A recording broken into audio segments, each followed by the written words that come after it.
Once upon a time, there was truth in journalism, where brave men and women gave voice to the voiceless. But then the corporations bought the journalist, poisoning the news that we are fed. With those tainted sources, all we ever ate was a steady diet of status quo.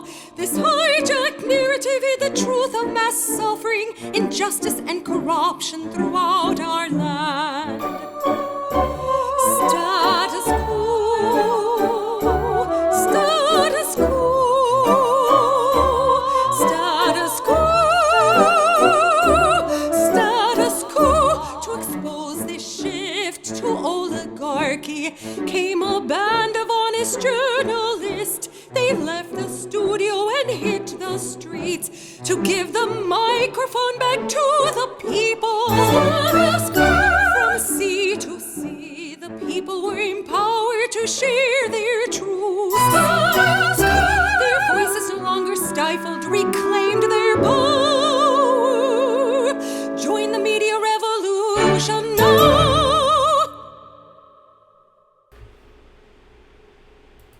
Hey there, Jordan Sheridan live, Sunday, June 21st, 2020.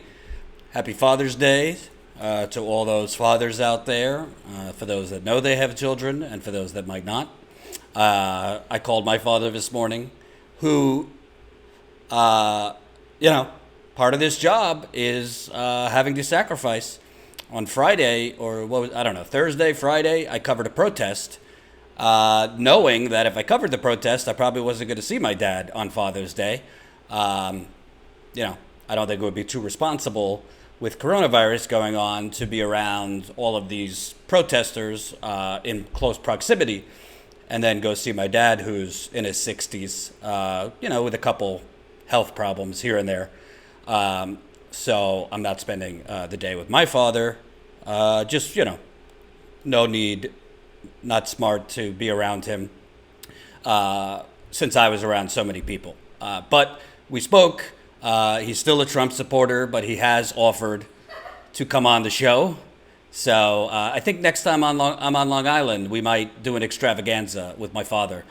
I fear bringing my father on the show because I don't want the audience to start a campaign for me to disown my father, because it's not just the Trump stuff. It's the Israel zealotry and all of that they might not like. And mothers who also had to be a father. Good point, Kathy Lloyd. Happy Father's Day to a lot of the mothers who are single parents out there. So anyway, hope everyone's having a good day. Wanted to go live. Not sure how long I'll be. We'll see. You guys might influence how long I'll be live. Hint, hint. We're almost at $109,000 raised in the GoFundMe. I think that's $170 away from $109,000 raised.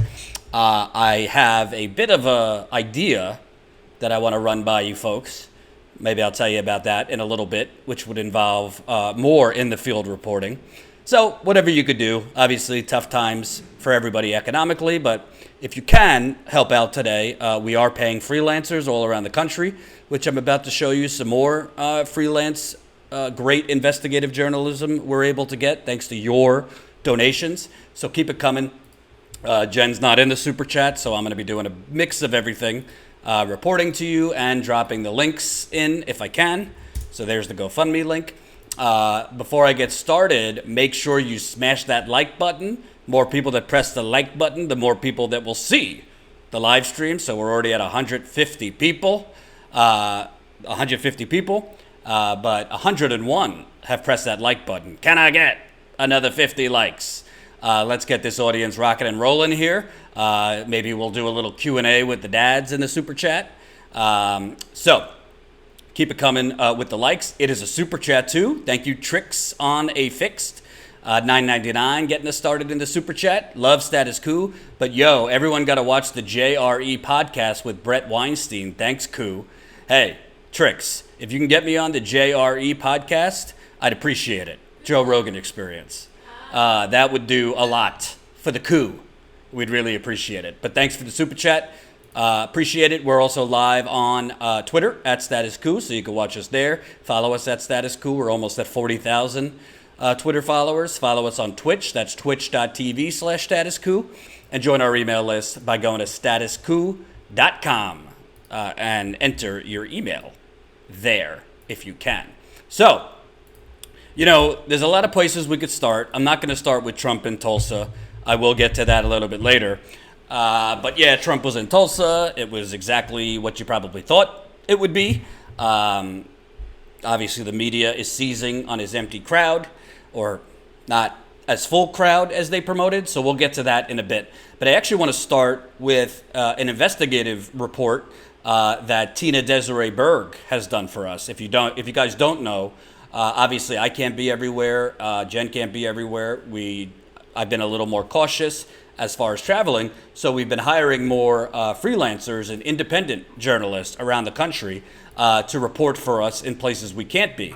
That's part of why we've been pushing this GoFundMe so hard. We're not just like taking money and doing nothing with it like some other outlets do. We are actually spending it. Obviously, we pay Tina and other freelancers who are reporting for us. So Tina, who is Los Angeles based, has been to Palmdale, California several times. If you don't know the story, on June 10th, a 24-year-old black man, Robert Fuller, was found hung by a tree in Palmdale, California, which is basically, I'd say, about a half hour outside of LA City, Los Angeles. Robert, by his family's account, was not depressed that they know of. He was found hung in the early hours of the morning. Obviously, this timing is peculiar and suspicious because people are suicidal, of course, but he would have been hanging himself and committing suicide at the height of civil rights protests against black people. In support of black people. He also, there was the Palmdale, California, or Los Angeles County sheriffs just immediately, without even doing an investigation, said it looked like he had committed suicide, but they gave no information. They didn't give any information. Was there a ladder? Was there evidence that somehow he used something to climb up a tree? It's not exactly easy to climb up a tree by yourself. No information was provided other than he killed himself. We've shown you Tina's reporting, and again, smash that like button. It's the thumbs up button right under the live stream. We've shown you Tina's reporting that shows the protesters in Palmdale that were already protesting based on the Black Lives Matter protests around the country. We're not buying that. We're not buying that he killed himself. There also are white supremacy groups in this area, traditionally. So from the Peckerwood Gang, among other white supremacy groups. So we don't have evidence yet that it was a white supremacy group that did it, but we also didn't have any evidence that he killed himself, including his sister, his best friend, speaking at protests saying he wasn't depressed, that they knew of. So it was very fishy, and it also came in a string of black men being found hung on trees. There was a black man found hung on a tree in Victorville, California, 10 days before Robert Fuller. Black men found hung by a tree down in Texas, in Manhattan. So, in terms of potential sequences here, there was fear that this might be white supremacy groups murdering black men, using it as symbols, using them as symbols, lynching them during the height of these civil rights protests. We've seen some media coverage, but not enough, if you ask me. Let me tell you something. If, God forbid, they found me or a white dude hung by a tree, you better believe there'd be a lot of media coverage there. So there was some media coverage there, but not a whole lot. And only because of the protests, only because of protesters outside the city hall, where Robert Fuller, by the way, was found hung basically in the middle of City Hall, right in the middle of a busy area with a lot of retail shops, that kind of thing, only because of continued protests saying, he didn't kill himself, we don't believe you, did you even investigate this? Only because of that did the cops have to say, all right, we're now investigating this as a homicide. So before I show you the new report that we have from Tina, which, to be honest with you, is really, really something. I'm so thankful that you've been providing us the funds to pay Tina. She also has a cameraman she's been using out there. I want to give you a reminder on what Tina has found so far. I'm not going to play this whole video, but if you haven't seen this, I want you to see just some of the footage from the original protests, where protesters were telling the LA County sheriffs, we don't buy what you're saying here. Hold on.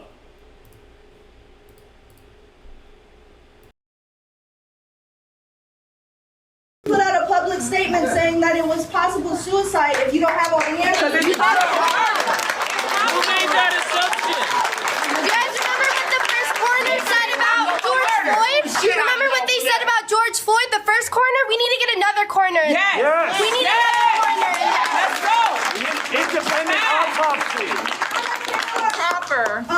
Autopsy report says she had no injuries when she was shot 8 times by the police and murdered in her own home.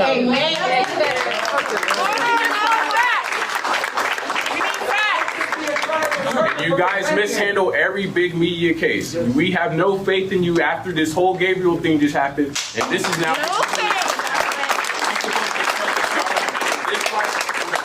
Y'all so quick to sweep it under the rug. You don't have the city's faith at all. And I know y'all don't seem surprised or shocked by it, but we need complete transparency with this. There's no meeting with the devil. There's no meeting. Happen to you guys. That way it's non-biased. That's what we're looking for. Why are we signing petitions to fucking make lynching illegal? And then this happens right away. Why is that going around everywhere? Right. And why are we saying it's a suicide before we're trying to pass a petition? And he wasn't killed in Come the on. backyard. Black millionaires. Black millionaires. Have never stood with us before. It is designed to keep us divided than anyone on this planet. We had seen those cars and could identify those cars. Maybe it has been taped over. We gotta take the power into our own hands and stop looking at each other within our community as enemies. The division has been. We run the risk of allowing these movements to be fixed. This is a process, a continued eternal process. And we must take this mobilization and organize it. Owners of those businesses, they tell me it has been taped over, and that one of the owners had reviewed the video and saw cars driving by between midnight and 5 a.m. And if we had seen those cars and could identify those cars, maybe somebody in those cars saw something. Maybe somebody in those cars participated in this. Right. That would have been huge. So when they originally came out with the story, they said that there was no cameras? They said there was no video, and I don't fault them for that, but they should have been more specific. Maybe there's no video in the park. Maybe there's no video right where this happened. But I understand that. That's not the question. The question is there any video within a certain radius, that would identify these people or identify him coming alone that would have solved this? And instead they said, no video, and they throw their hands up in the air and they stop. And that's not how you investigate either a suicide or a murder. You don't stop just because there's no camera pointing at that tree. So the investigation, you're saying, is poor right now on the behalf of the sheriff department, basically. If I were investigating a death, I would have closed down the scene and canvassed the area, and I believe that to be proper protocol. And if the sheriffs canvassed the area and decided nothing was important to them, then maybe this death isn't important to them. Thank you so much.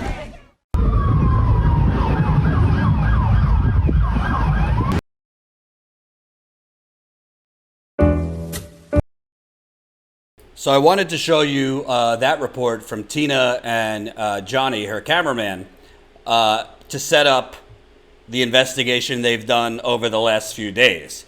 Because the investigation they've done over the last few days, frankly, shows police completely dragging their feet in this investigation, if you want to call it an investigation.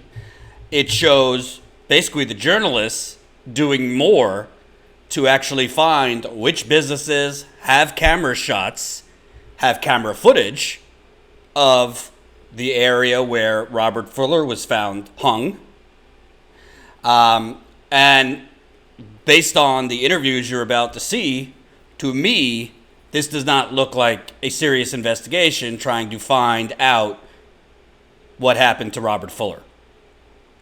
So again, this is not my reporting. This is Tina's reporting. We appreciate all of your support. Thank you, Lawrence, getting us started in the GoFundMe today, $10. So we could only keep Tina reporting on this and hire other freelancers to investigate around the country through you. It's all you. It's not me. So keep on supporting us. If we raise more money in the GoFundMe, we'll be able to properly pay Tina, her cameraman, as well as cover other stories. I'm also thinking about hitting the road. I want to talk to you about that in a little bit. So I'll drop the GoFundMe link. Here is Tina's latest report. You will see very, very clearly that the LA County Sheriff's Police have been dragging their feet, and dragging their feet some more. And you have to wonder why. They immediately declared this a suicide without giving us any reason or rationale for why they declared it a suicide, even though family members and the best friend of Robert Fuller were saying he was not depressed and he would not hang himself in the middle of City Hall.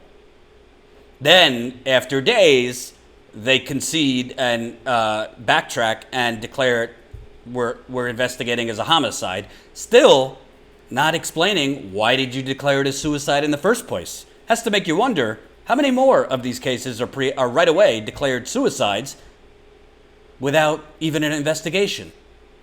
Now watch this footage to see just how hard are LA County sheriffs actually investigating this. By the way, we got almost 300 people watching, almost 200 likes. I need another 100 of you, please. Press that like button. It's the thumbs up button right under the live stream video. The more people that press like, the more people that will see the live stream. Also, share. Press the share button. Share this on your social media. Drop a super chat, GoFundMe, all that good stuff. Let's take a look at Tina's latest report.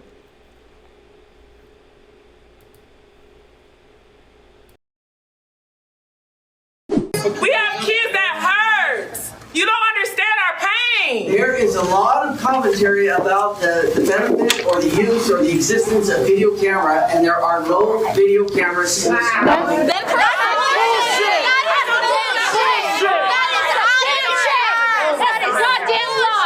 What's that camera that's out here on top of the building? There's a camera right there. I have somebody on camera that's saying they work here. Michael brought up a great point. Those aren't cameras. What is it, to scare people?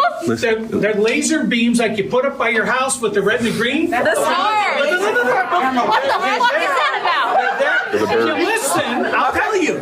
Because we're spending thousands of dollars on cleaning up the crows poop out here. That's there to scare the birds away. What's more important than the birds? So those are nothing more than Walmart laser beams. Those are Walmart laser beams. Bullshit! Walmart laser beams. Yeah, that's what he's telling you, baby. You could get some Walmart little laser beams. He's telling you City Hall has no cameras. You guys can't even protect our city then. You can't protect our city. Hi, I'm Tina Desiree Berg, and we are out here reporting on whether or not there are cameras that could have possibly seen the death of Robert Fuller. Immediately discovering his body hanging from a tree, the Sheriff's Department ruled it a suicide and said that there was no cameras. And there are no video cameras in this country. That turned out to both be false. They're now investigating his death as a homicide. That is how it should have been from day one. I find it unlikely that any black man would hang himself from a tree in front of City Hall. That just doesn't pass the smell test. And the idea that there's no cameras is obviously ridiculous. So let's get to the bottom of this.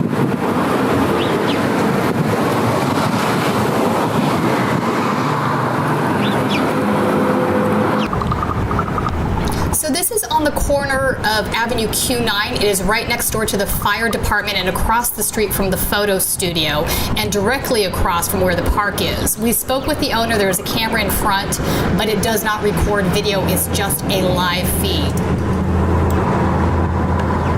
This is a view of the apartment building from the viewpoint of the tree where Robert Fuller was found. There appears to be a camera right on the corner.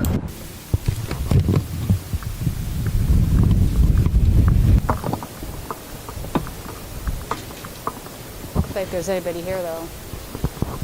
We're probably going to have to contact corporate. Go back up one. There. Call. Let's call the office. See if they answer.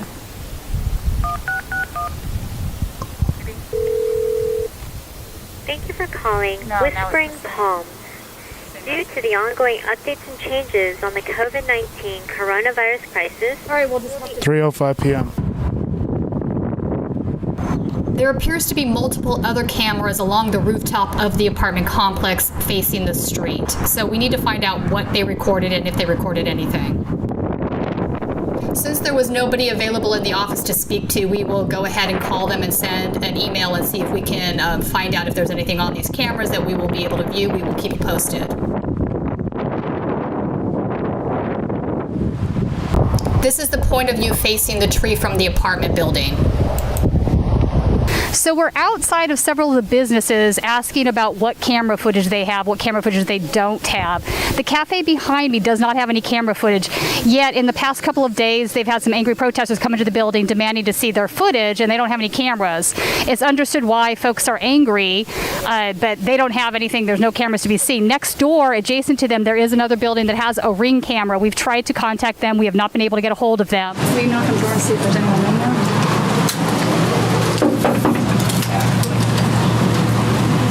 It's just an office.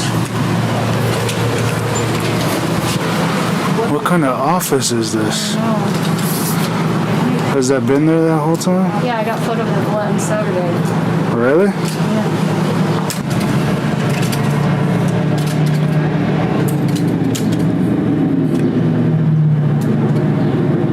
The cafe owner did mention to us that she saw detectives here on Monday, and they were meeting this person outside of this building to see that footage. But that just tells me how important was this. They really kind of bungled up this investigation, because if they really thought it was murder, they would have asked for this footage that night, early in the morning. They wouldn't have waited until Monday to ask for this. So the fact that they've waited so many days to ask for this footage is very bad in my opinion.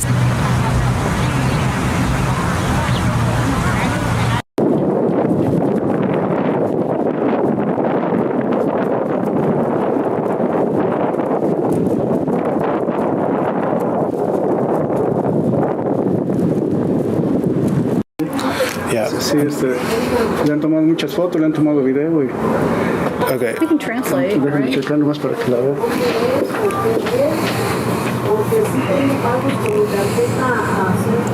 Si gusta pasar, mi hijo es el que está aquí. Okay. ¿De un cementerio? Y también ¿Habla inglés solamente español? Solamente español, ok. Está bien. My son here, Está bien, Johnny.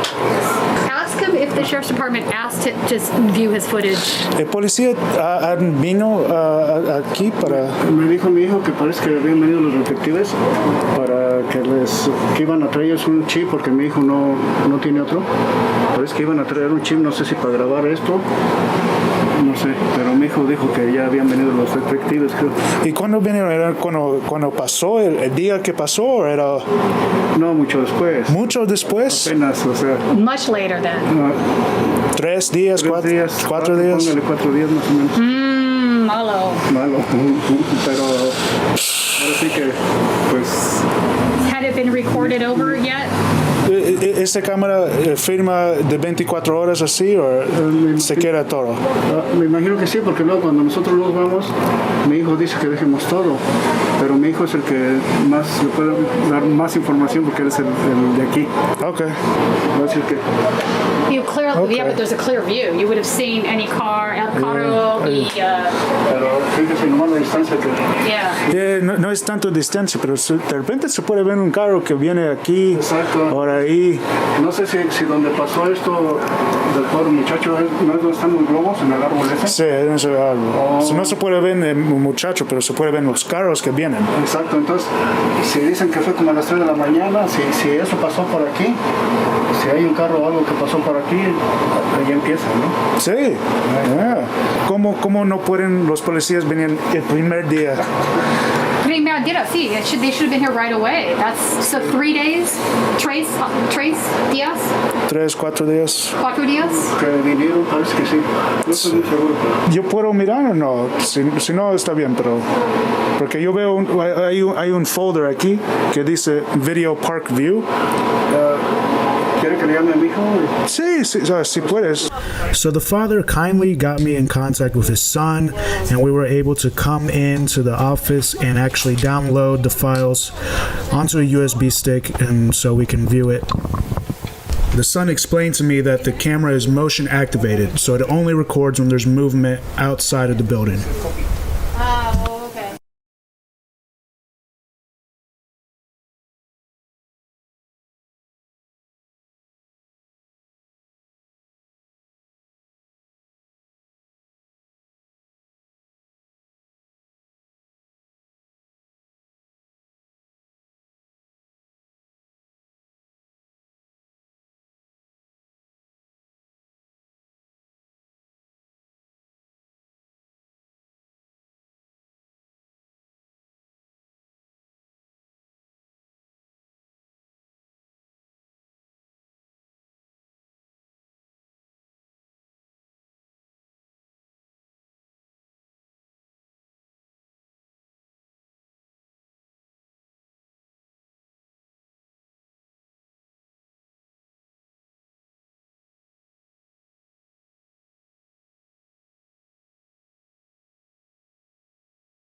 I'm the fire chief of the Los Angeles County Fire Department, and on behalf of all the members of the Los Angeles County Fire Department, and on behalf of myself also, I would like to express my heartfelt condolences to the family and friends of Mr. Robert Fuller.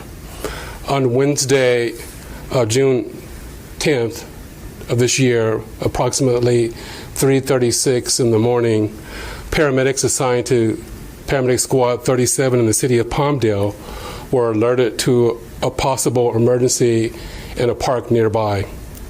While en route to the park, the paramedics from Squad 37 contacted our 911 communications center and asked for additional resources, which included another fire engine company, an ambulance company, and law enforcement, which is a normal protocol for us.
So that was a report by Tita Desiree Berg and her photojournalist, Johnny.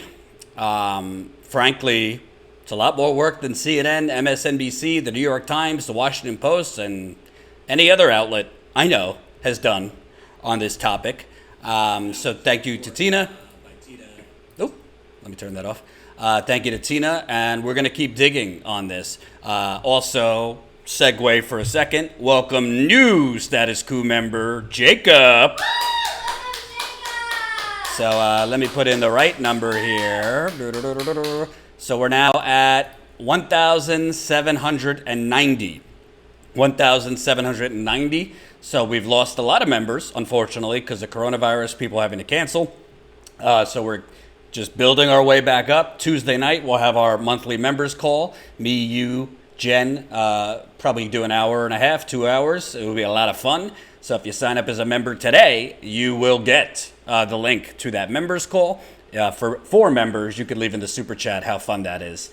We always have a good time on our members only call through Zoom. Let's hope the CIA is not watching, but can't promise you. We also have good news on GoFundMe. Thank you very much, Kelly Elaine. Holy cow, $160 donation. Kelly Elaine, thank you so much. That is so appreciated, Kelly. You have no idea. Cheryl, $20, appreciate it. That helped us get past $109,000 raised. So we're now less than $11,000 to go till we reach our goal of $120,000. I'm going to keep obviously we're paying Tina, her cameraman, other freelancers around the country. Last night we got footage, if you've already seen it, on the channel from the Tulsa event with Trump. We actually have more footage than we published, so we're going to be posting videos from there. We obviously paid for that footage, so we are trying to broaden our horizons. We are trying to investigate things, cover things all over the country, even if I can't personally be there or Jen can't be there. So your help is really, really appreciated. We do not have a fat cat, sugar daddy or mama funding us. No money from the banks. No money from the fossil fuckers, no money from big real estate, big pharma, Silicon Valley, military industrial complex, none of that. It's just you. So keep it coming. And of course, the more sustainable way to support us is as a member, statusquo.com/join. You can become a member for as low as $5 a month, get access to our monthly members calls, as well as behind the scenes videos that Jen and I do. So let me give you my thoughts on this. By the way, I've reached out to Tina. There's a 3-hour difference because she's in California, just to see if she wants to call in to obviously discuss her reporting, because it is hers, not mine. But first of all, what's really egregious here, okay? Does anybody believe that Palmdale, California, which is within Los Angeles County, has no cameras at all surrounding its city hall? That is laughable. What did that guy say at the beginning of the video? That's not a camera, that's a laser beam because birds have been pooping too much? Does he expect anyone to believe that those cameras above City Hall are not actual video cameras, but they are laser beams? That's absurd, okay? Even if those were laser beams. Thank you, me, myself, and I, 100 Noke. Thank you for being on the right side of history from... I don't know what flag that is, with loads of gratitude. Is that the Netherlands? I think that's the Netherlands. But thank you for the 100 Noke. Keep pressing the like button, by the way. We got 340 people. Norway. Keep pressing that like button. Keep sharing this live stream. So I don't believe that they have no cameras. Secondly, as Tina just showed you, if they had no cameras around this area, don't you think the first thing they would have done? Not in 2 days, not in 3 days, not in 4 days. It sounds like it took them 4 days to reach out to this business and surrounding businesses. Because Tina talked to several business owners the day after, the second day, that said, no, the police haven't come here yet. They haven't contacted us. That, if you don't have cameras at City Hall, the first thing you're going to do is go to the places that do have cameras that could show you the view of that tree and the surrounding area. There's an apartment complex there and many retail businesses there. So I have a hard time believing if you're waiting 4 or 5 days to go check camera footage, what are you doing? That would be the first thing you do if you don't have camera footage at City Hall. Thirdly, I've gone through some of the footage. Obviously, it's a road, so cars are going to pass. But when you see the fire truck come, that was that big kind of flashlight around 3:30 in the morning. You see cars passing before that. Several cars passing before that. I can't say what it is. We don't have camera footage close enough to see human faces or whether were groups of people. But there is a lot of car activity before that fire truck comes, particularly like an hour or two before that. So the bottom line is, a lot of times you can tell not what happened, but you could tell if something is super fishy just by the sequence of events. Unless you are a real understaffed and just incompetent police department, Los Angeles County, it's Los Angeles. They got a big budget there. To me, you cannot find what you're not looking for. And the fact that it would take 4 or 5 days to just go to the businesses around there and ask for camera footage, that's a signal something ain't right there. The other thing is, what were you doing for the first 3 or 4 days? Because that's not the only business who told Tina and her cameraman that the police took several days to even contact them. What were you doing for the first day, the second day? We know these investigations. It's the 24 hours after, the 48 hours after that are critical. Well, we know what they were doing. They were preemptively declaring it a suicide without telling us why. And why this is so important is this is a black man, a 20-something-year-old, I think he was 24. Well, don't you think, you ever notice they might be treating investigations of black men, black women, indigenous people, brown people slightly different than a, cute-looking white girl or a cute-looking white kid from some of these neighborhoods? You think the police would get away with just preemptively declaring it a suicide without providing whether there was a ladder or anything they found, a note? Frankly, this area, believe it or not, has a history of white supremacist groups. There has been a lot of white supremacist chatter, as they call it, during the George Floyd protest. A lot of pissed off, enraged white supremacists. Not happy with the Confederate statues toppling down. Not happy with all these white people joining black people to protest around the country. We've even seen, in some cases, police being shown to have double lives and partaking in some of these white supremacist groups on their off hours. But that wasn't mentioned by the police, that there's a history of white supremacist groups there. And, at least the family, for example, there was a black man found hung in Houston. I tweeted about it, and family members came out and actually said, yeah, he had a history of mental health illness and he wasn't doing so hot.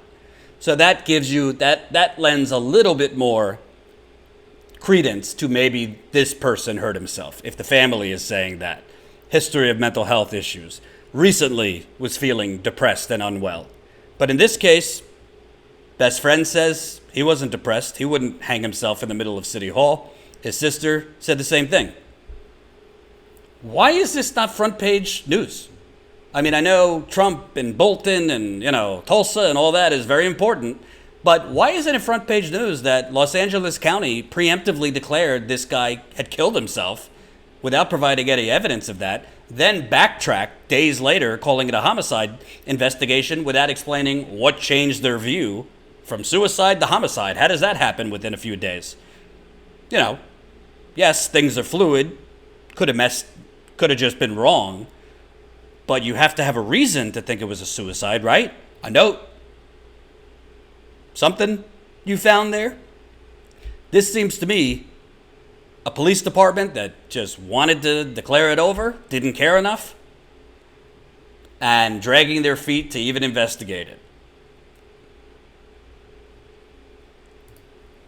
So we're going to stay on it. Specifically, Tina's going to stay on it. Thank you, Kelly. Thank you, Cheryl. Thank you to everybody donating. I mean, just full disclosure, obviously, we're not paying them $10 to do this. We're paying, good money for them to keep driving up there, to investigate, the editing, hundreds of dollars each time.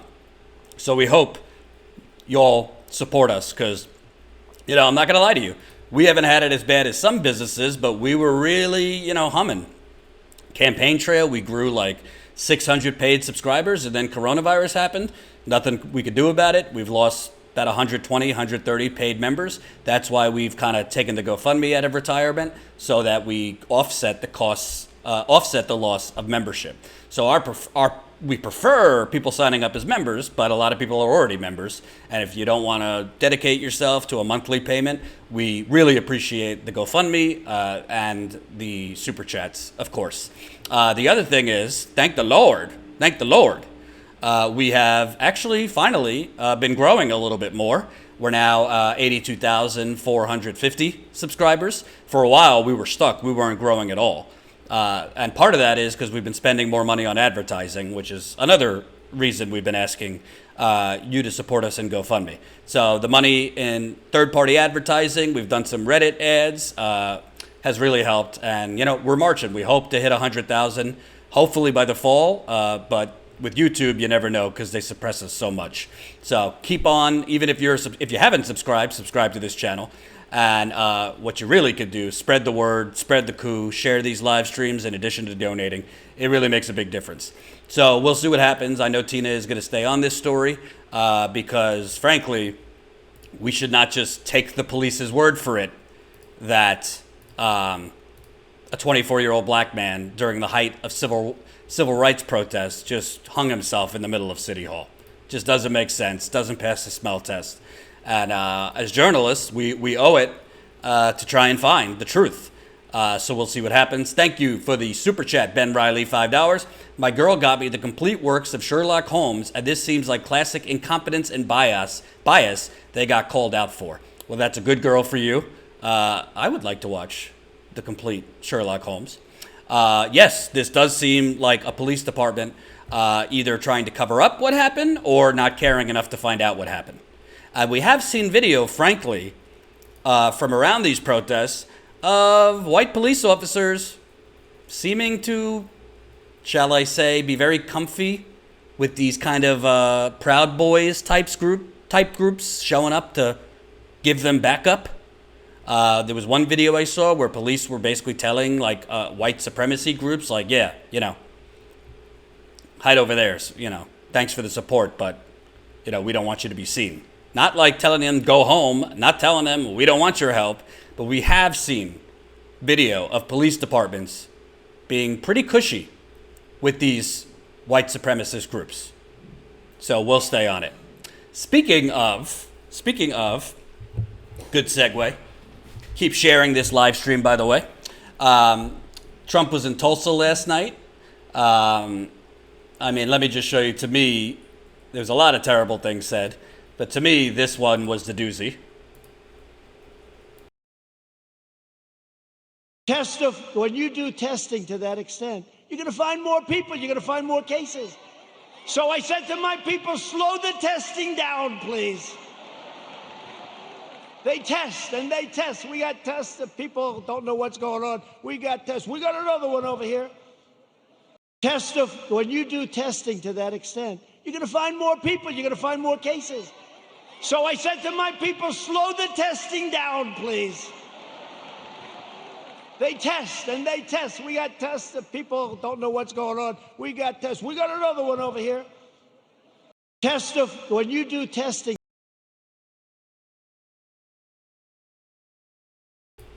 So Trump's people have said that he made that comment in jest.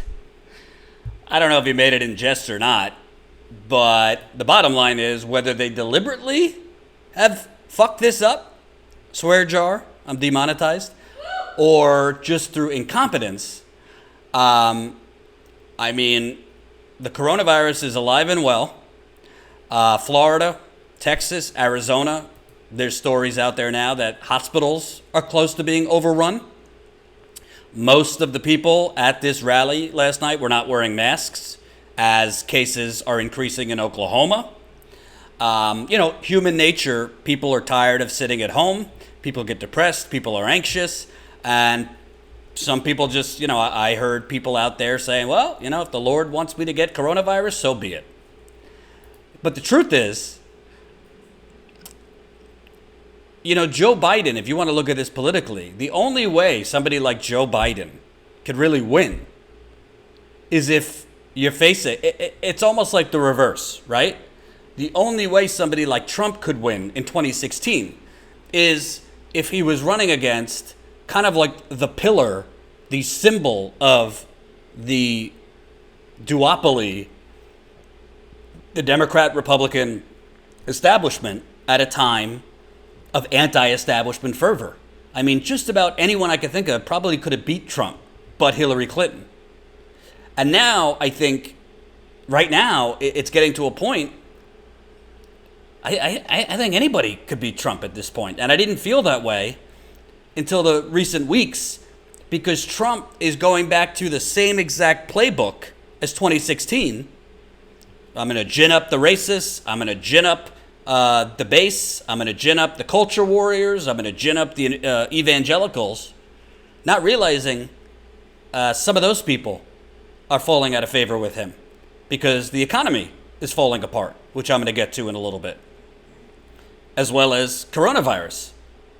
I thought Trump, because usually his political instincts are pretty good, was going to say, screw it, I'm going to move left. I'm going to give immediate, maybe a UBI, expand Medicare, this kind of stuff, get reelected off of that, and then I'll abandon those things, lickety-split.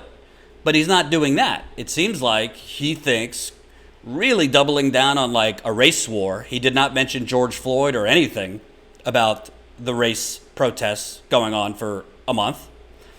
And he essentially, if you remember, I don't know, why is the name escaping me? The area in the early 90s that had the standoff between the government and that religious group. Waco. It's almost like they feared in Waco that the religious group was going to do like a mass suicide. It's almost like Trump, they just don't care. They're knowingly endangering their own supporters. There is going to be a spike, an even further spike in Oklahoma because of this foolishness and this danger. No masks, most of them, no social distancing. You're in an indoor arena where the virus spreads more. And then what happens? People in Oklahoma, they drive to surrounding communities and the spread goes even further. It's just unbelievable. And meanwhile, I don't want to do a false equivalency because, Joe Biden isn't holding speeches in arenas and telling people to come. But meanwhile, the dangers of status quo, back to normal neoliberalism hang. Everybody's just everybody's like, we got to get rid of Trump. I don't care if it's with a comatose Joe Biden in his basement. But the problem is the economic devastation that we are seeing right now as a result of neoliberalism, as a result of the gaping holes in our system, as a result of the lack of true safety nets in our country, as the result of the barbaric economic hunger games we live in. That's not going to change under Joe Biden. Not at all. Woke liberals might feel better once they get rid of Trump. I'll feel better once Trump is gone. But the economic conditions are not going to change under Joe Biden. He's not going to do anything different than what Trump is doing right now. Maybe he'll increase taxes a little bit on wealthy people. He's not doing anything to strengthen labor unions. He's not doing anything to give you immediate UBI. He's not doing anything to make sure if you get unemployment that you actually get it. Look at these lines. I showed you this the other day. This is just in Kentucky. 8-hour lines to talk to a human being at an unemployment office. So we're going to get to a little bit more to the state of the economy in a bit, but I want to show you the footage. If you haven't seen this video, here's another freelancer, Ford Fisher. We paid to cover, well, he was already covering it, but to get us some footage from this Tulsa event last night. Boy, you can't really go wrong with Trump supporters. I've had a lot of viral hits with the Trump supporters. But take a look at some of this footage from outside Trump's speech in Tulsa last night. On the ground, let that shit yo, put it on the ground. Just let that shit build up. Put that shit on the ground. Fold it up, yo. Okay, fold it, step on it, shit. Hey, go ahead, get this.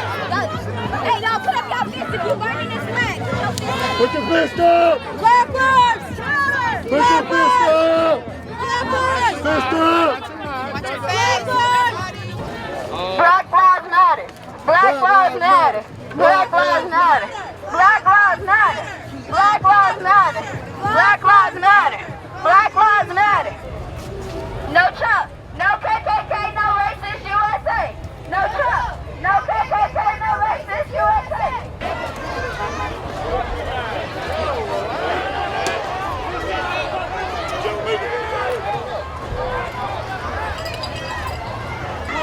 You need to back up. You need to back up. You need to back up. There you guys go. What are you talking about? Get some guy back. Like this and ganged up on us. You need to go. You need to keep moving. You need to keep moving.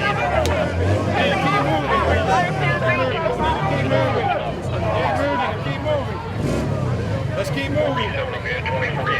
Hey, let's keep moving. Right to bear arms, so what about Tamir Rice, who was a 12-year-old little boy who was killed for having a What about Breonna Taylor, who was killed while she was sleeping? What about Breonna Taylor, who was killed while she was sleeping? Hey, how about this? You can be Republican, but y'all kind of seem like hypocrites, right?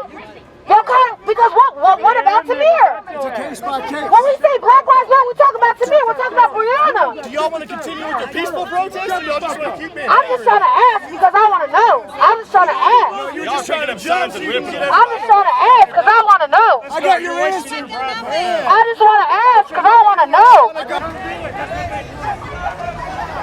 Fucking dickless. You want to be sick? I can't see your first screen. Stop! I can't see your first screen. Do it.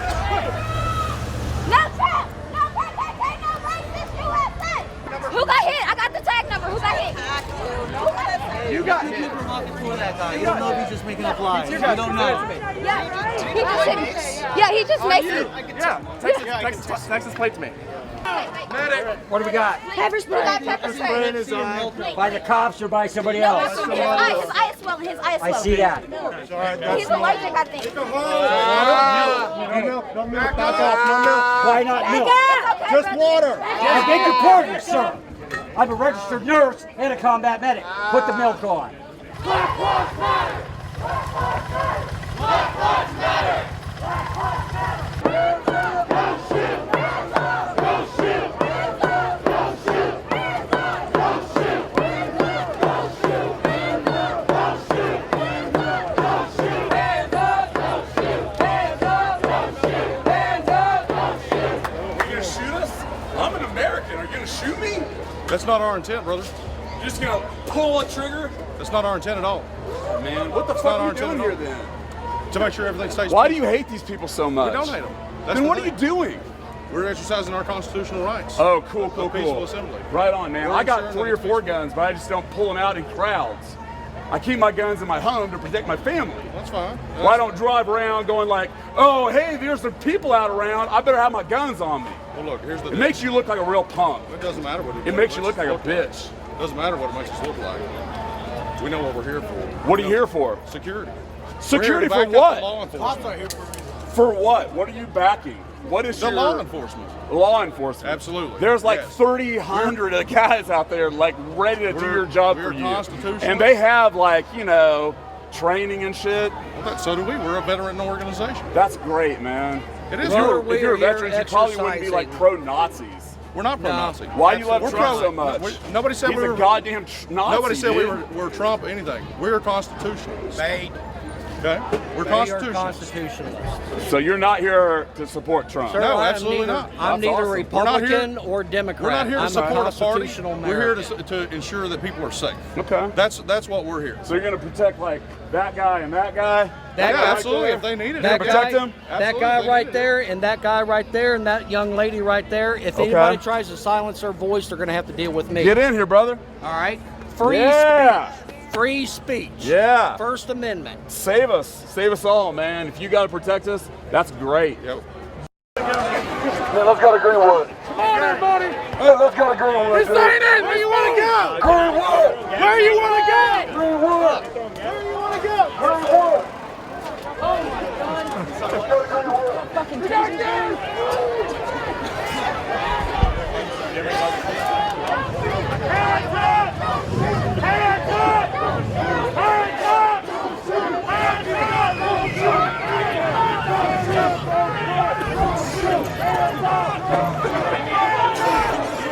Come on, there ain't no need for us to get hurt. No. There ain't no need for us to get hurt. Come on, Cameron. Hey,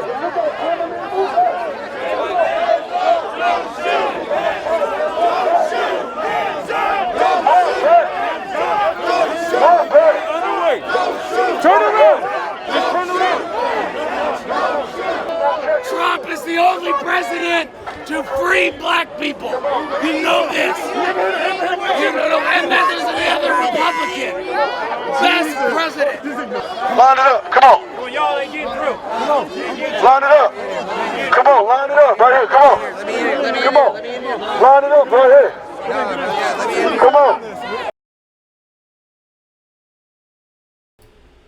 So that was some of the footage from last night. We have a lot more, and one of them is a bonkers lady crediting Donald Trump for being a descendant of Jesus and for reading the Bible regularly, if you didn't know that about Trump. So we'll publish that probably tomorrow. Let me get the link if you want to watch the full video.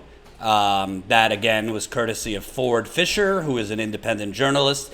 We got the footage from him, so we appreciate it. We paid for the footage, so we're trying to, as much as we're trying to grow, we're trying to help other independent journalists as well. Let me find Ford's Twitter, so you could follow Ford on Twitter. Let me find it.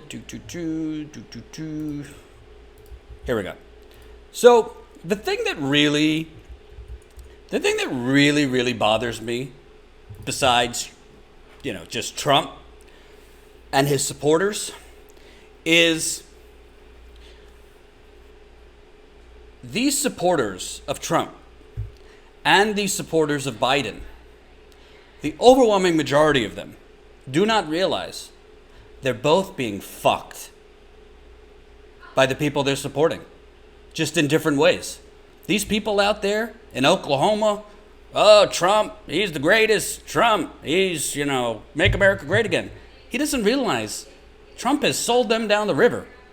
He's followed them down the river from day one. He surrounded himself with basically a bunch of Wall Street people from Goldman Sachs. He has done nothing, really, to help rural America. You look at the map of healthcare, where people have the worst healthcare outcomes. It's usually in those red states. Trump's done nothing for these people. Yet, they're all suckered by his, culture wars and anti-immigrant fervor and Islamophobia, but they're voting against their own interests. Just like in the Democratic primary, a lot of these older people were voting against their own interests to vote for Joe Biden, who, if and when he becomes president, you better believe he's going to try and reignite the good old days of Obama's efforts to make a grand bargain with Mitch McConnell If it's Mitch McConnell, I hope it would be Charles Booker. Thank you, Kathy Lloyd, $20 in a super chat for the swear jar. Appreciate it. By the way, Annette, thank you, Annette, for the $30 in the GoFundMe. Woohoo! Now we're moving, baby. $109,080. That's less than $11,000 to go till our goal. By the way, we're not raising it again. $120,000 is our goal, period, end of story. So keep on coming if you can in the GoFundMe, the super chat. We appreciate it. So basically, all of these people bickering and battling each other. Of course, there's a racist aspect too. A lot of these Trump supporters just don't like black people, period. But a lot of the clashing between these Trump people and the Black Lives Matter supporters, but more than the Black Lives Matter supporters, the white liberals, you're fighting each other while both the Republican Party and the Democratic Party are exploiting you, selling you bullshit, selling you platitudes, selling you bumper stickers, and stealing your money from right out under you. You've seen it before. That's the great American bank robbery that's been going on for years and has been accelerated in the last few months. Trump and McConnell, they're robbing the Treasury. They did it in the first coronavirus bailout. They did it, by the way, with the tax cuts in 2017. For the coronavirus, they couldn't have passed any of this stuff without Nancy driving the getaway car. Trump can't pass his military budget of $750 billion now, without Nancy and the Democrats giving him the votes to do it. So it just pains me, because if cable news and corporate media hadn't brainwashed, and Rush Limbaugh and all of this corporate propaganda that's been brainwashing people, creating this polarization for the last 25 years. Without that, I think people would realize we have more in common than we do not in common. I don't mean to sound like, a politician and, there's more that brings us together than divides us. But we have more in common, and that is we're all being fucked economically. But the Republicans don't understand that their savior, Donald Trump, is fucking them. Excuse my French. And the Democratic primary voters and the neoliberals and the suburban wine moms, they don't care because they're doing fine. They don't care that Biden and the rest of them are fucking the masses because they're doing fine. That's why, I've been clear when I'm covering these protests. I don't want to white-splain. I don't want to be the white guy telling black leaders what to do with their protest. Obviously, the protest has had positive effects so far. If you look at police officers being charged with murder, some police departments cutting budgets, even though it's not enough, just the act of police departments. Philadelphia just cut a couple $100 million. For the 33, I don't know what it was. I think it was 33 million. So there is some positive effects, but until the people protesting realize that there needs to be an economic aspect of these protests, economic demands, and economic boycott. Yes, I did see there was a shooting in CHOP. I've been trying to get more information. I don't want to report on something that I don't, there's no more information, but I have spoken with somebody that I know in Seattle trying to get more information. Apparently, a black man was shot and killed at CHOP in Seattle. CHOP is the community that's developed in the East Precinct in Seattle over the last couple weeks. There has been a lot of white supremacist threats against that area. I don't know if it was a white supremacist who shot and killed this black man, but my money would be on an outside white supremacist action rather than people within CHOP shooting each other up. That would be a very, very convenient narrative for the Seattle mayor, the Seattle Police Department, Trump, to go in and bust it up. But I have a hard time believing that was the case. My guess is it was an outside person who did that. But I'm still waiting on more information from this area. Hope Johnson, $20. Keep up the good work. Thank you, Hope. You give me hope. Really appreciate it. So it's just frustrating because right now, I mean, you basically have what you had in 2007 and 2008. Everybody's just excited. They put all their, I mean, less so with Biden compared to Obama, but everybody's putting all of their hopes, dreams, and aspirations in getting, basically, in that case, it was Obama, and just turning the page on Bush, turning the page on that era, the wars, the economic collapse, all of it, and just turning the page on the Republican Party. And Obama obviously had the verbal skills and charisma. Biden has none of that. But people really think, the masses truly think, just getting rid of Trump is going to magically heal this 4-year nightmare, not realizing that the underlying disease that gave us Trump is still there. It hasn't been treated. Biden will be a calmer figurehead. If you see him, I mean, let's look. Chris Wallace at Fox News asked Biden advisor Simone Sanders, why hasn't he done a press conference in like 2 months? Let's see how she twisted herself into a pretzel. I just listened to your last segment where the doctor noted that there is no evidence that the protests are what have spiked coronavirus cases across the country. So I'm not sure what you're asking or what you're suggesting. Look, Vice President Biden has really exhibited leadership on this issue. You know, we have been out campaigning. I also heard you say that we haven't really been on the campaign trail. We've been on the campaign trail since March. We have been campaigning virtually. But you have seen Vice President Biden go back out into the actual campaign trail. And our events are safe. They are socially distant. They adhere with the CDC guidelines. Vice President Biden wears a mask. People participating wearing masks, because this is about being safe, Chris. This is about ensuring the safety of everyone involved. And what President Trump has demonstrated yesterday is that he actually is not concerned with the public health. He is concerned with his ability to hold a rally. And I'd just like to note, the folks who are out there protesting, Chris, they should be able to go get a coronavirus test. Simone, you got to let me in here. The folks out there, you made this point, Chris. The folks out there protesting, they should be able to get a coronavirus test. Simone, I don't want to get into a fight with you, but you got to let me. You got to let me ask a question. To do so. Simone,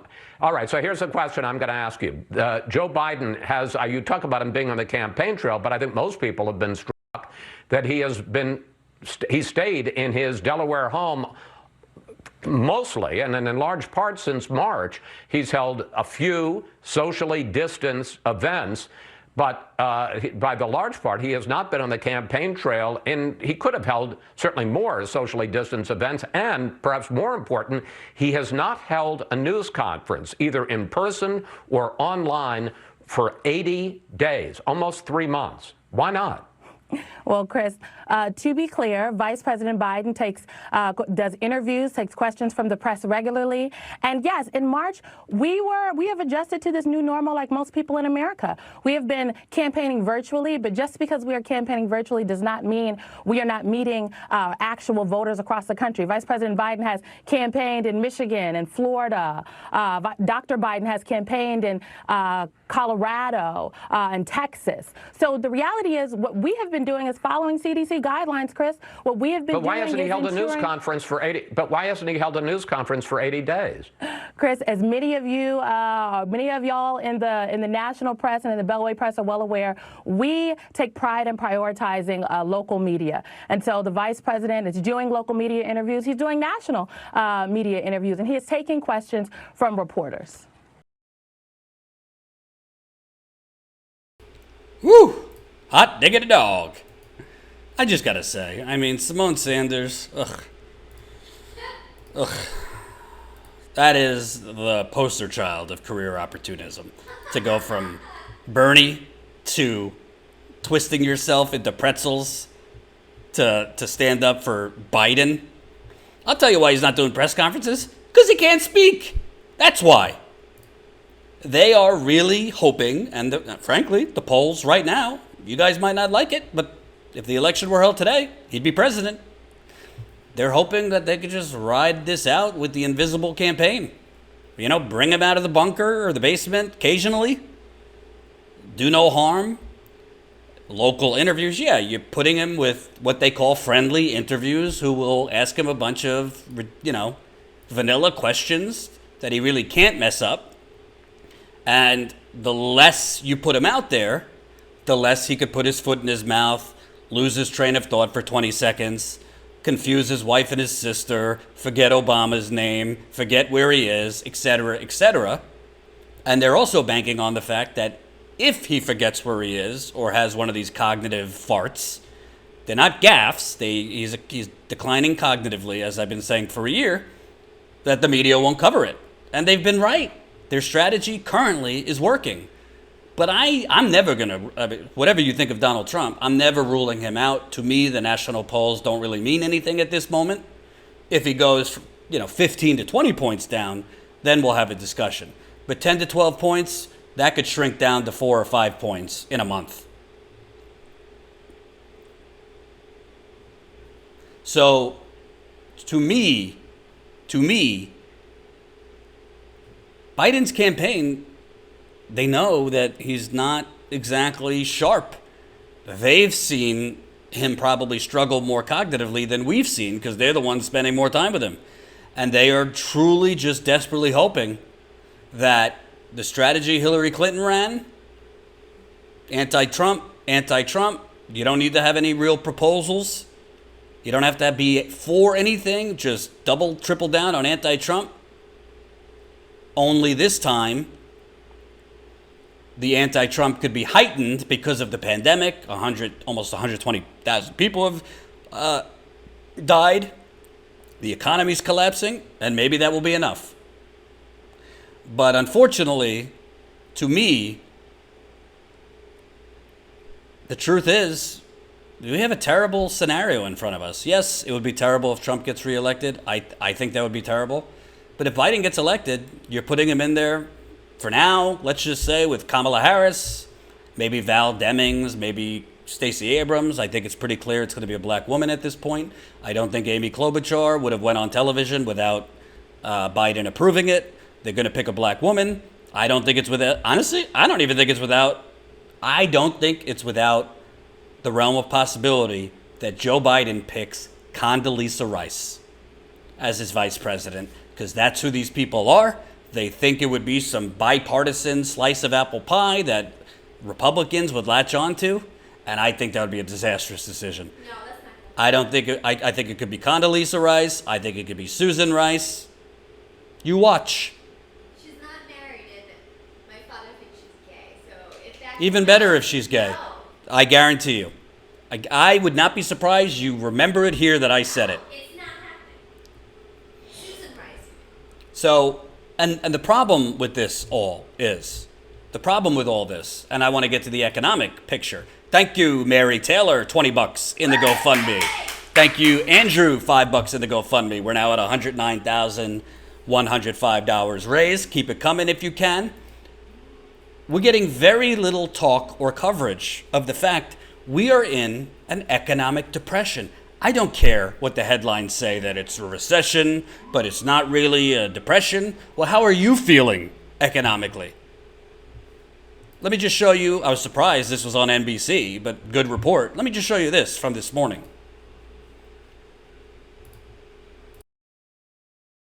From state to state this week, backlog and desperation. From Alabama. I have kids, I have family, I need this money. To Oklahoma. I'm at a complete loss to know what the heck to do. I've got bills, I've got, rent coming. Kentucky, where hundreds waited for 8-hour stretches after going months without any income or update on their unemployment claims.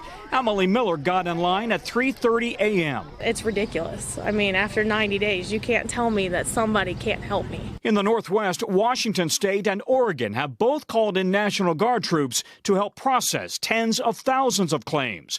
Nationwide, the Labor Department reports another 1.5 million Americans filed for unemployment last week alone. While that's the lowest weekly number since March, a stunning 20.5 million Americans are still receiving benefits. The people most affected by this downturn have been minorities, low-income workers, blue-collar workers, those who can't work at home, and women as well. Jocelyn Taylor was laid off in March from her job as an assistant restaurant manager in Galveston, Texas. 6 months pregnant, she just started receiving an unemployment check, but now fears going back to work. Being a high-risk pregnancy on top of the pandemic, it makes you nervous about doing anything outside of being at home. With concern the economy won't turn around on a dime, the Federal Reserve Chairman is urging Congress to extend the additional $600 a week in unemployment aid set to expire at the end of July. It's important to just keep in mind that some of the jobs are not coming back soon. The states with the most unemployment claims last week: California, Massachusetts, Oklahoma, and New York. The states with the biggest drop in claims: Florida, Texas, Georgia, and Michigan. Back in Kentucky, utter frustration. When are you going to help us? We are your people. You need to hear our voices. A raucous return to the campaign stage. So that's just a picture from a few places. That's just a picture from a few places. We saw this in Kentucky the other day. 8-hour lines just to get the unemployment. Unemployment, an extra $600 a month ain't good if you can't get it. And it's not just Kentucky where people are having problems getting their unemployment. And now they're talking about, oh, well, we'll extend it past July. Well, what's that going to do if the people haven't even gotten it to begin with? This is why, instead of putting people on unemployment, you could just as easily do a universal basic income. But they don't want to do that because they don't want to open Pandora's box to actually doing the sensible, immediate thing. 45 million people, jobless claims.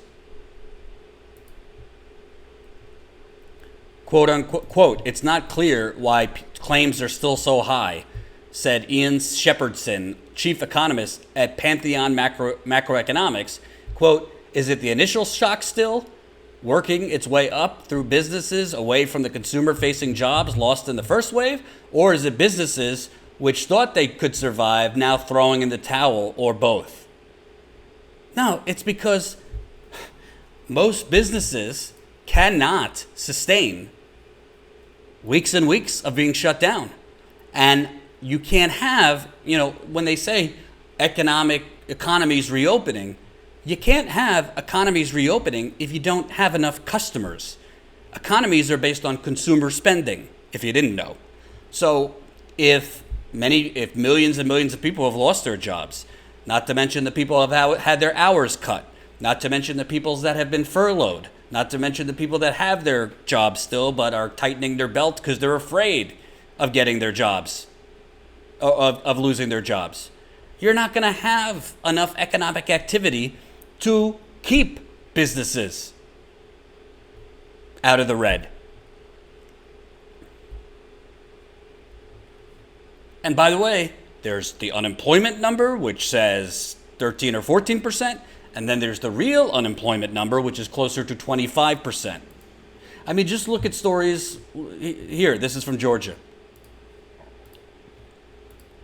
Unemployed Georgians scramble for health insurance in the pandemic. Until COVID-19 hit, Cheryl Amofa, her husband and 19-year-old son, relied for health insurance on her job, serving food at the Atlanta airport. But when airport traffic plummeted as the coronavirus spread, she was furloughed. Weeks later, with the business still closed, it canceled her insurance. Quote, it was shocking, she said. It was during a pandemic. I mean, we could get sick at any time, and my whole family was depending on my insurance for health concerns, and I have asthma. By some estimates, as many as 1.4 million Georgians may have lost their employer-sponsored health insurance due to the pandemic. The impact will range from upheaval to ruin. Thousands may join the ranks of the uninsured, and their health could suffer if they delay medical treatment. If the uninsured turns up in emergency rooms, hospitals can buckle under the financial strain of providing required care. The state and federal governments will also share in the financial burden. Already more than 100,000 have been added to the state Medicaid roster since January, a number that the Kaiser Family Foundation said could double or even quadruple if the COVID recession drags out. I don't know how you call 45 million jobless claims a recession. Here's more. Millions have lost their jobs because of COVID-19 and now as a result of their health insurance. Some experts say the consequence of that could be deadly. Chris Conte looks at some possible solutions to help those who are struggling. At the most visited national park in the country, tourism is the backbone of Gatlinburg, Tennessee, but COVID-19 has thrust that industry into darkness. Brandon McCarter, a catering manager in Gatlinburg, shared, March 23rd was my last day. With conventions canceled and his job gone, the 64-year-old also lost his health insurance. There's uncertainty in that I'm not sure what I'll be doing a year from now or even 6 years from now. While he's healthy right now, not having health care means any trip to the doctor comes out of Brandon's pocket. Even everyday activities like hiking with his wife come with a new level of concern. Quote, I was taking a risk and all I needed to do is turn my ankle and break my ankle and all of a sudden I have a $5,000 hospital bill. Brandon's not alone. Roughly half of our country's population relies on their job for health care, but nearly 27 million people of those have now lost employer-sponsored insurance. Quote, we have massive numbers of people who are worried about their health but don't have health insurance. But I thought Pete Buttigieg said it was Bernie Sanders who was the threat. Bernie Sanders was trying to rip health care out of your arms. And this is only going to get worse, folks. Companies are going to start bumping people off of full-time, bumping their hours, 40 hours, down to 27, down to 31, so that they don't have to pay your health care. It happened after the financial crash of 2008. It's going to happen now.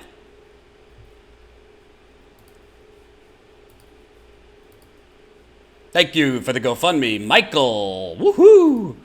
$10. We're now at $109,115 raised. Keep it coming if you can. And really, are you seeing any plans? Obviously not from Trump. What's Joe Biden got for you? Let's say tomorrow, magically, coronavirus ceased to exist in every state. How's he gonna ensure all of these businesses could reopen? How's he gonna ensure that that the people who have had a freeze on their rents aren't going to have to pay their rent retroactively for 3 months, which could bankrupt most people if you have to pay your rent retroactively for 3 months, all in one lump sum. Angie, I received a 10% pay cut, just hoping not to get laid off. You and a whole lot of people. And as we've seen, Texas, Arizona, Florida, a lot of these states, they, quote, reopened their economy before the virus was under control, and now they might have to shut down their economy again. This is a silent depression that's not being covered that way because we've been obviously covering the protests, which I think deserve the amount of coverage they're getting. But the bottom line is, if customers don't have money, if customers are standing online for 8 hours to get their unemployment, if all that customers have gotten is a $1,200 check, which was spent in about a minute on bills, that's heading for disaster. And by the way, I could only tell you, just based on my anecdotal experience, a lot of these businesses, when they reopen, you're noticing that prices are significantly higher. I got an alcoholic beverage yesterday in New York City. New York City generally is expensive. You could get a cocktail for $13, $14.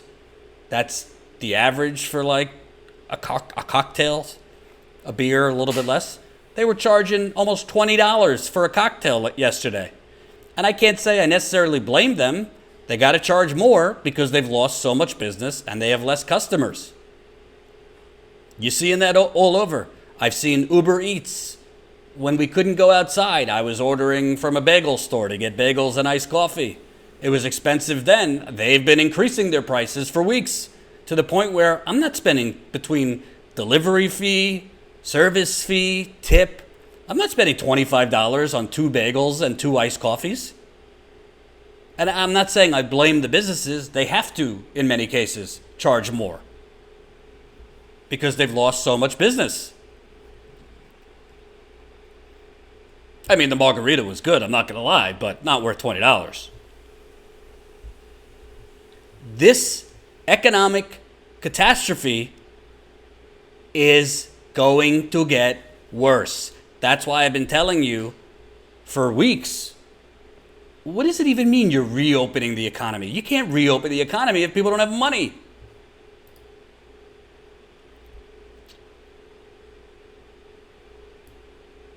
And the amount of money being spent by these Republican donors and these Democratic donors to get the John Hickenloopers of the world.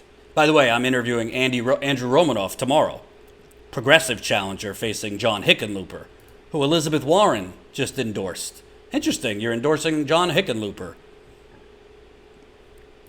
who, as governor of Colorado, allowed fracking to explode, including next to schools, gave massive tax breaks for the corporations, against Medicare for all, against the Green New Deal. Well, I wonder why Elizabeth Warren is endorsing him over a progressive challenger. Isn't that interesting? So I'll be interviewing his progressive challenger, Andrew Romanoff, tomorrow. Still holding out hope that I'll get Charles Booker, but we were supposed to do an interview last week, but they rescheduled. His contest is on Tuesday, so I'm not holding my breath. I've also reached back out to Shahid Buttar to do an interview. Obviously we want to see the progress in his election against Pelosi. But right now, we have a lot of anti-Trump posturing, a lot of the world will heal if we get rid of Trump, and no economic plan for people who have lost their jobs, no economic plan. People are losing their jobs, and you're seeing more and more places increasing the self-checkout machines, the automation. No plan, Joe Biden, we'll lean on Obamacare. Yeah, great, Obamacare. Tell that to the 30 million people who have lost their employer-sponsored health care, who can't afford Obamacare. You going to pay their deductibles, Joe? You going to pay their co-pays, their co-insurance when they have no job and they can't get unemployment? Medicaid is now being overrun.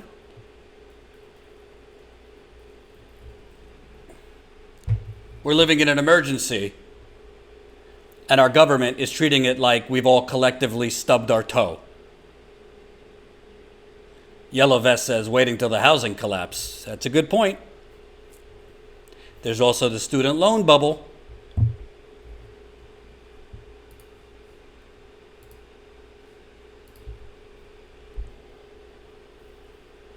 So the last thing I'll say before I go, I don't know if you guys remember from when I was at the Young Turks, but I did a little something there called a Disappearing Middle Class Tour.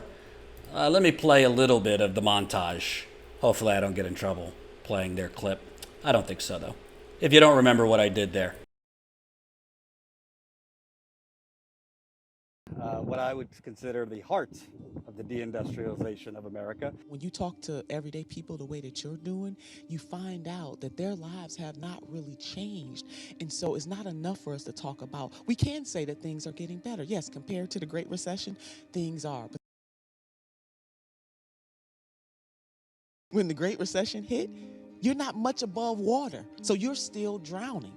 Our city streets has become a dump site, dumping off old particles they don't need and dumping off dead bodies. It's a dump site. How do you support 4 people off of $275 a week? That's what I used to get. I get $140 a week now. $140 a week now? The governor made cuts of $2 billion to corporate America. Yep. And in order to make that up on the budget, he took it from the poor. Yep. Do you understand that? And the effects that it has in our community. The housing market just bottomed right out from under us, no equity. And he literally went all up and down the East Coast for 10 months and could not find work. His 2 job offers, one was in Bosnia, this was during wartime, and the other one was Wisconsin, and that's how we got here. All this is destabilizing, and I think that that's probably the biggest point I would personally like to make, is how destabilizing this is to families. I was working for a minor league baseball team for about a decade right out of school for about $35 a day. So I was doing directing and technical directing for the Pittsburgh Pirates minor league. Sorry, you were working for $35 a day for 10 years? But the 401k market several years ago tanked. I mean, I lost $30,000. I'm pretty sure most of the people at the table lost some money in there, right? But that 401k was our retirement. I shouldn't have to work 2 jobs or 3 jobs just to pay my rent and put food on my table. So I don't have kids right now because I don't want to put them through what I'm going through. This is ridiculous to bring more kids in the world and they have to struggle. I mean, school is so high. Everything we want good for our children. Our children aren't born bad. We're just born poor. We can no longer sit back and wait for the government. John Wayne ain't coming for the wagon train anymore. I played at this recreation center all my life until they closed it down. We got to make a change.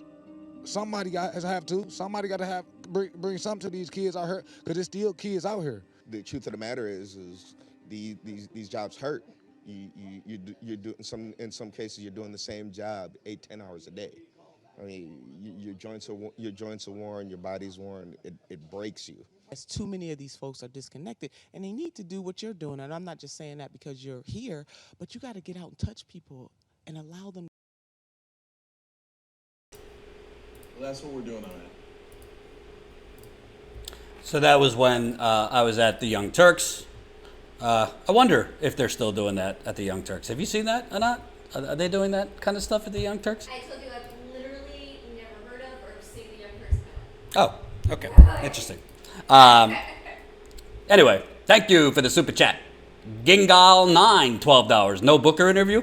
All I can tell you is it was scheduled for Thursday or Friday, 10 a.m. It was for Thursday, and then they rescheduled, and I've asked them, can we do it tomorrow? And they haven't gone back to me.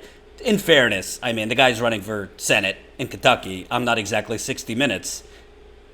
The contest is on Tuesday. He's obviously on the road, cramming a lot of things, into a few days. Probably said he's focusing on local press. Yeah, he's probably focusing on local press more than national right now. So if it doesn't happen, it doesn't happen. But the offer's out there. I'd like to interview him.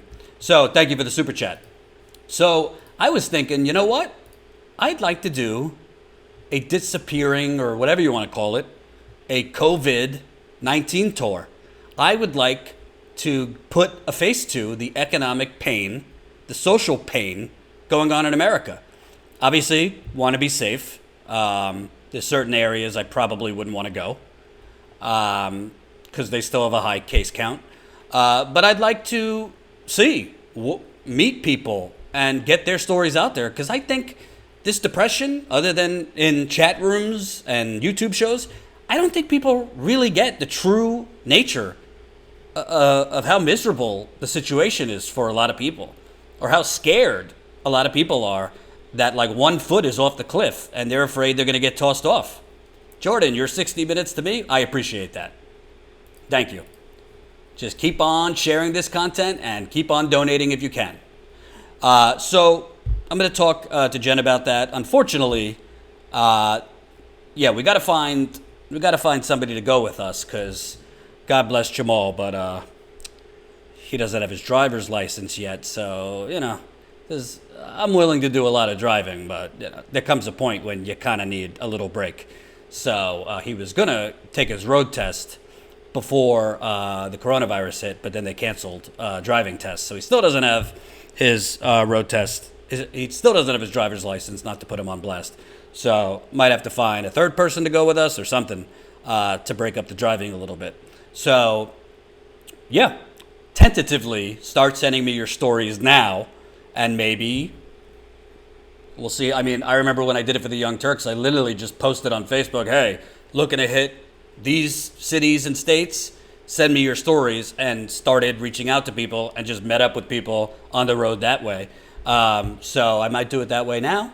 Obviously, you want to meet with people that don't have corona or don't think they have corona. I don't need to get it again. But email your stories to info@statusquo.com. info@statuscoup.com. Economic story, social story, families, pain, your pain, threats you're getting at work, getting screwed, corruption in your city having to do with the economic pain, because obviously when there's corruption, as Rahm Emanuel said, when there's a disaster, never let it go to waste. So I wasn't trying to like put Jamal on blast. I'm just giving you the behind the scenes, on the campaign trail. At a certain point when you're reporting all day and texting and trying to keep in contact with sources, you can't also be the one driving. So, yeah. My Corona, I should call it. My Corona. Yes, I do have a license. I just I haven't needed a car living in New York City. So that's my thought on our next thing, because I think it would be very valuable to show the true pain going on economically. So I'm thinking, we'd probably do driving, through Jersey, Pennsylvania, Ohio, the Midwest, maybe, a little bit going into the Southeast. I've never been to Tennessee. Always wanted to go there. So we'll put together the map, but start sending me your stories now. info@statuscoup.com. That's info@statuscoup.com. So before I go, let's read a couple more super chats. Feel free to drop some GoFundMe love. Rent a bus. Yeah, I'll just rent a bus. Thank you for that. You gonna pay for it? GoFundMe. To be clear, we don't actually have $109,000 in the bank. If we did, I would buy a Winnebago. That's what I wanted to do in the first place. We spent a lot of the money to report all over the country. So we don't have $109,000 sitting there. That's just how much we've raised cumulatively. We spent money on reporting, on travel, on freelancers, on advertising, on tech. The live view that we've purchased, by the way, costs us $500 a month for the data plan, the server. So there's a lot of costs you don't know about to do this. And we don't take money from the fuckers. We only take money from you. So keep it coming. Status Coup. GoFundMe. Also, again, have our members call on Tuesday. We've gotten one new member since I've been live. So feel free to sign up, statuscoup.com/join. Join us for as low as $5 a month. So you'll get access to our members call. You'll get access to our behind the scenes videos. We really, really appreciate every member. That's how we grow for the long term. So let me see the chat. 222 Jordan, do you have a map where you put pins at the locations you've been? Yes, I just showed you that map, but we put microphones. What's GND, Green New Deal? If we all put our stimulus money together, we could start a commune. Oh boy.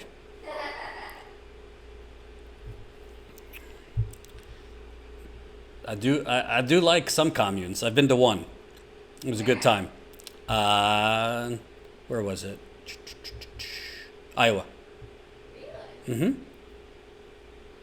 Boy, big fail at the Trump Tulsa rally. The Trumper didn't show up. Sad. I mean, for a pandemic, there was 6,000 people there, but it was pretty empty by what they were propping it up to be and hyping it up to be. So the TikTokers bought tickets and didn't show up, for sure. How's the membership doing, Yellow Vest? We're growing and then we're losing. We're losing a lot of members, to be honest with you, because of the coronavirus. We've gotten a whole lot of nice messages from people saying, oh, I love your stuff. I just got to cancel because I've lost my job or this or that. So, membership has been a little stuck, I should say. Part of that also has to do with we're trying to grow on YouTube. Because if you grow your audience base, obviously you're introducing yourself to more potential members. But we have lost a good amount of members, to be honest with you. We've probably lost like 120 since all this happened. Could be worse. So we're not falling off a cliff. But the momentum we had during the campaign has definitely reversed because of the economic situation for so many. That's why we restarted the GoFundMe and greatly appreciate all the donations that are continually coming in. Thank you. Susan just left $20 in the GoFundMe. So now at $109,135 raised. Really appreciate it. How many members in Status Quo now? We're at 1,790. 1,790. We were at like 1,900 something before coronavirus, almost at 2,000, and then coronavirus hit. So we would like to get to 2,000, but we understand for the people that had to cancel. If you're not a member and you do have $5 to $10 a month, we have different plans. Sign up, because that's really that is our business model. That is how we make the majority of our money and contribute and fund this kind of journalism. And it is not easy, by the way. When you're not taking money from like big, billionaires like a lot of most other outlets do, it's not easy to grow because you just don't have the funding for advertising, for travel. It's very hard to build this from the ground up, but we'd rather build it that way because once it's built, we don't answer to anyone but you. And that's why we are going with a membership model. It also shields us when there is an economic catastrophe. Look at all these media companies that have had to lay off so many people because they are predominantly they have predominantly an advertising model. Our model is membership, small dollar memberships. So the fact that we're not as reliant on advertising, we don't need, we're not laying off 50 people. I mean, we don't have 50 people, but we're not laying off that many people. 6875 NYC 1999. Hey Jordan, I'm a flight attendant for a major U.S. airline. I'm dreading October. That is when the furloughs start. Thank you for speaking about this. I recently became a member. Your work is very important. Why, thank you for your super chat. And flight attendants and flight workers are going to be on the front lines of getting screwed because the government gave them this money with basically artificial strings attached. And the company, the airlines, took the money, and they're still going to be laying off their workers because that's what we do in America. We don't have any strings attached. We don't give money with guarantees that you won't lay off the workers. These airlines, for the most part, could, for lack of a better word, weather the storm. They make millions and millions in profits each year. Their CEOs make a disgusting amount of money in compensation and bonuses. Jordan, the big billionaires most likely wouldn't donate to Status Quo. They would once we become bigger to try and neutralize us. We've seen that with other, shall I say, independent outlets. But yes, we're not taking their money. We don't want their money. But time and time again, when the economy goes belly up, now you have the Federal Reserve basically handing out money like a Monopoly game so that the stock market won't crater. Absolutely disgusting. All right, folks, that's it. Thanks for tuning in with me today. I'm going to go take a bike ride. Definitely subscribe if you have not to this channel.